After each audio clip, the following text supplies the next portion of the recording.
Test, test, 1 2 1 2. What's going on, team? It's Ricky with TechBet Solutions. Overall market is in the green. You guys can see everything in my watch list. Literally a sea of green. And I think, if I'm not mistaken, one of the leaders, at least in my watch list, you guys can comment down below what's one of your top winners today, is Tesla. Tesla's up 5.6%.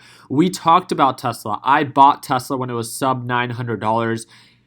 It surpassed my expectation of how quickly it recovered. The whole purpose of this video, and let me get straight to it, is it too late to buy the dip if you already missed out on it? So one of the things that I love talking about, and watch any of my previous videos, when the market was selling off, I love to kind of like remind people of what's going on and why it makes sense to buy the dip in effort to prepare for the recovery. And this recovery happened much quicker than anticipated. We did a really good job with the Learn Plan Profit Group. I was about 50 to 60% position. I bought quality companies and what I view as a quality ETF, as in TQQQ. So I bought the dip as it sold off, right? I bought it at its worst, and then I began to sell it at its best. I completely liquidated my shares at TQQQ, and if anything, I sold a little early. The same thing with Tesla. I had $70,000 in Tesla stock when it was trading below $900 a share. You guys all saw it. I shared my position with you guys, especially if you're part of the Learn Plan Profit Group. And when it began to indicate signs of an uptrend, I stepped a little bit more on the gas, and as it became a little bit more on the overbought side, it recovered to already $1,000, right? So it hit lows. Check this out. Hit lows of 880 and it recovered to right now where we're at, 1,065. An amazing recovery. And the question shouldn't be like, oh, can Tesla continue to uptrend? Of course, anything can happen, right? What I want to avoid, and this is why I'm making this video, what I want to avoid is our job is to understand oversold, overbought, oversold, overbought, oversold, overbought, when it makes sense to buy and when it makes sense to sell. So what I'm trying to remind you is that if you missed out on the recovery. Now, if you missed out on the recovery, I just want to say it super short and sweet. If you missed out on the recovery, you're too late to the party. I view it to be, and again, I'm telling you this as someone that's invested right now in Facebook, Apple, in quality companies. Like, yes, they can continue to uptrend, and if you want to get into them, all power to you. But one of the things that you always need to take into consideration is opportunity cost. Does your upside outweigh your downside? And based off of previous resistance levels, that's all I'm going off of in a very conservative approach, you can see that the resistance level is right around 170 a share. It pushes up to 170, it gets rejected. Pushed up to 170, gets rejected. Pushes up 170, gets rejected. 170, rejected. It's approaching 170. We're not there yet, right? So let's do some very quick math, right? Upside potential to 170, 3%, right? Downside, if it goes back down to 140, 14%. If that is something that you want to, put yourself through, if that's a position that you want to choose to take advantage of because you have FOMO, the fear of missing out, right? Because you want to continue to try to make this small amount of potential return for this potential downside of risk, that's up to you. All I like to remind our traders is to have a reason behind everything that they do. And this is why. It's much easier for you guys to hear me now than it was maybe 3-4 days ago, right? 3-4 days ago when I was talking about the market selling off and when I was talking, and I was trying to reassure you that this is when it makes the most sense to buy, because you're buying it for a discount and we make money as it recovers. Now everyone wants to buy, but guess what?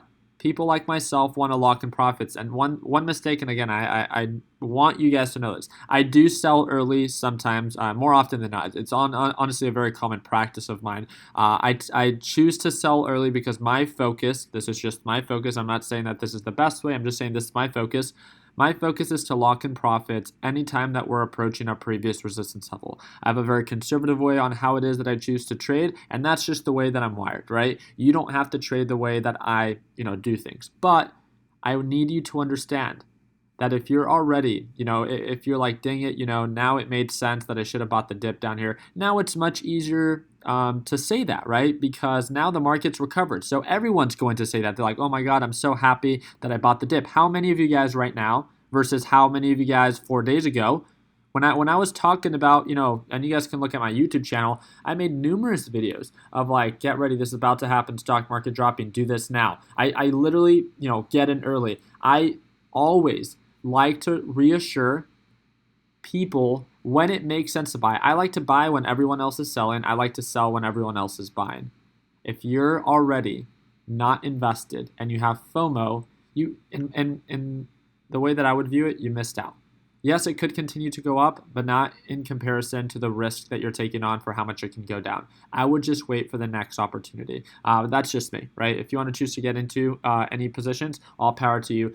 Tesla's kind of doing its own thing. This thing's like an absolute monster, but you also need to take into consideration that this thing has gone from 890 all the way up to one. It's gone up 20% in just 3 to 4 days. Absolutely insane. I did take a small trade today. I'm not up very much, $800, but I had fun with it, right? I need you guys to understand. First off, I want to congratulate all of you guys that took advantage of the dip down here and made money as it recovered. Now, does it make sense? That's my question to all of you. Now, does it make sense on why we buy the dip on quality companies or the overall NASDAQ market? Because it's not that it, has to recover right away, but based off of previous patterns, it always recovers. It always recovers. It always recovers. It always recovers. It always recovers. It pulled back. Everyone was freaking out. Again, those that freak out are those that did not prepare. We buy the dip. We benefit when it recovers. And then guess what? We don't hesitate to lock in profits. At least that's how we do things within our Learn Plan Profit Group. And I mean, that's really just it. So I wanted to wish you and all your loved ones a happy holiday. I wanted to congratulate you for ending I guess Christmas Eve on a green note. Congratulations to all of you. And whenever it is that you are ready, right? If you like the way that I trade, if you like my thought process behind these different swing trades and day trades as well, it's a little bit more of a conservative approach. We're going to be offering one of our biggest sales ever. It's $100 off. It's one of our Christmas specials. So again, that's going to be linked in the description. We're going to have 10 available spots. When you're ready to join our team, watch me trade live every single day. Again, it's the all new Learn Plan Profit 2.0. That's that first link in the description. If you have any questions whatsoever, please just know that I respond to all of my direct messages via Instagram. It's the second link in the description. Please, if you want to message me on Instagram, just click the second link in the description and send me a message and I will get back to you as soon as possible. I really do appreciate you guys' time. I hope that it earned your thumbs up. Please consider subscribing. Congratulations on the amazing day. Happy holidays. And like always, let's make sure that we end the year on a green note. Take it easy, team.